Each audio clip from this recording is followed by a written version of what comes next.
那我们的第二个题目呢，其实在讲的是同样是数位人文里面远读的一个观念。那远读指的是说我想要利用 AI 一次性的读大量的文本。好，那在这个领域里面，有些人就用 AI 去阅读大量的这个小说。那于是呢，他们就想象到小说的内容里面，其实有一个很重要的资讯，就是地点的特征，还有这些地点的描述。所以他想要帮这个想出国玩的这些旅客们，好，利用他们曾经读过的小说，帮忙规划那个旅游的行程，好，让他们找到一些过去这些书本上可能在描述的过程中并不是一个实际的地点，但是实际上去了这些推荐的地点以后，可以有一些临场的这个体验。Hello everyone, so today we are introducing our project, From Fiction to Reality, AI-powered traveling inspired by stories. So basically we're using AI to search for any story. It could be a novel, K-drama, anime, or a movie. And it will extract locations from the story using OpenAI or ChatGPT.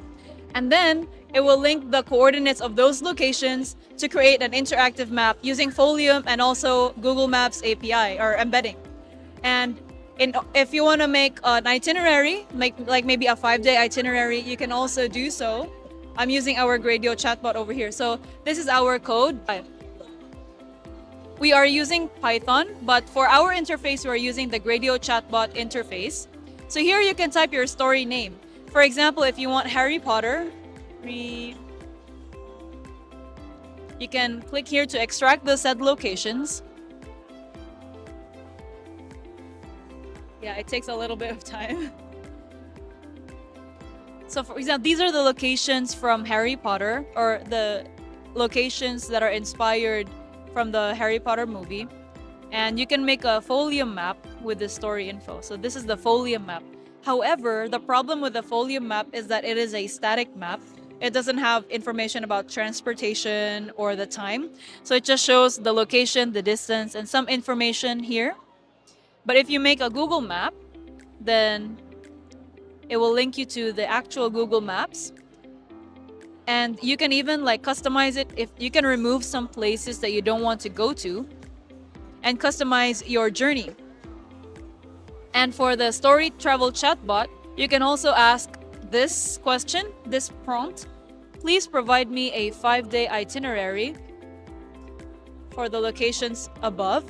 And it will generate an itinerary for you. And this can be personalized, which means you can choose whether you wanna, for example, if you wanna go to indoor places only and not outdoors, you can also like say it to the chatbot. And we even had like a student earlier that said like, oh, please plan the flights for me, the flight ticket, which one should I buy?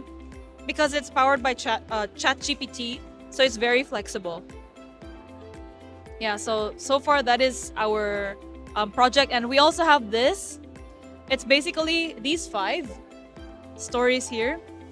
We already made like a exhibit to show the results of our work. For example, this is Lord of the Rings, and these are the maps that we have generated from it. And also this one.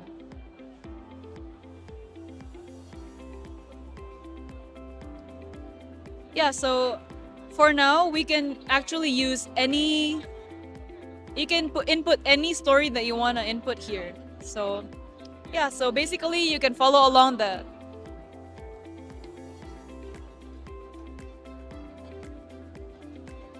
here.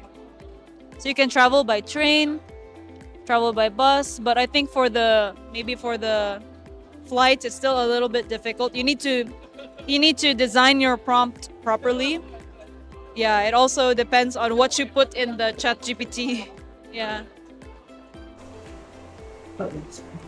And also for Lord of the Rings, it's like this in New Zealand.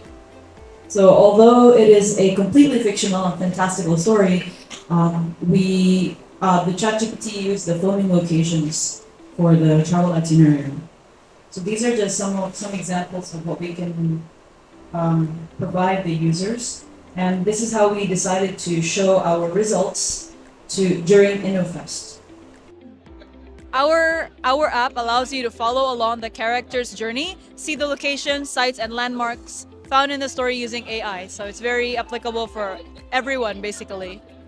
Basically, one of our main problems was how to differentiate our AI project from ChatGPT, because you can just go to ChatGPT and type it there, right? However, ChatGPT doesn't really give you maps, doesn't give you like the Google Map, so you have to manually do it yourself. So in this way, we can actually consolidate or summarize everything in using our program. And so that's what the professor advised us. He advised us to make a way to make it easier for users instead of having them do it manually. Yeah. So the feedback is basically maybe we could add some photos when we generate the locations. Like for example, when the locations are generated, some photos can be added to them. Or maybe if it's possible in the Folium map, when you hover over the pin, maybe it can show some photos so that the users can better understand what the location is like. The frequently asked questions, what if I put an obscure or not so well known novel or movie? So some people tried it during InnoFest and it actually worked. However, it's very they usually just give countries, different countries. For example, Star Wars, they for Tunisia or something, and then it was a lot of different countries. So it's very spread out, maybe impractical a little bit impractical to travel. So the location extraction function is powered by ChatGPT, so it can still retrieve data through distance reading as long as there's enough information online. So yeah, as long as there's information online, then we can kind of see where the second question, it also connects. So using real life locations inspired locations in the story, or filming locations, or locations in which there are fan-based or official museums or exhibits. So this is what if I choose a fantastical story which the setting does not exist in the real world? For example, Harry Potter, many of the stories that we gave earlier. So we just use this kind of framework. So for example, for Ghibli, we have the Yufuin Flower Village, that's a museum, or maybe Jofen. And also for the Red Stairs in Aogashima Island, and the filming locations from New Zealand. So yeah. That's the answer to our frequently asked question. If you take a look at the proposal, okay, the proposal just mentioned that they are going to generate the tool, the plan by using the novel, right? But however, in the final, they add one more element, the movies, because not everybody read the books, right? So the older people, for example, my parents, they watch movies more than novels. So one of the advantages in this project that is they can upload not only novels but also movies. Okay.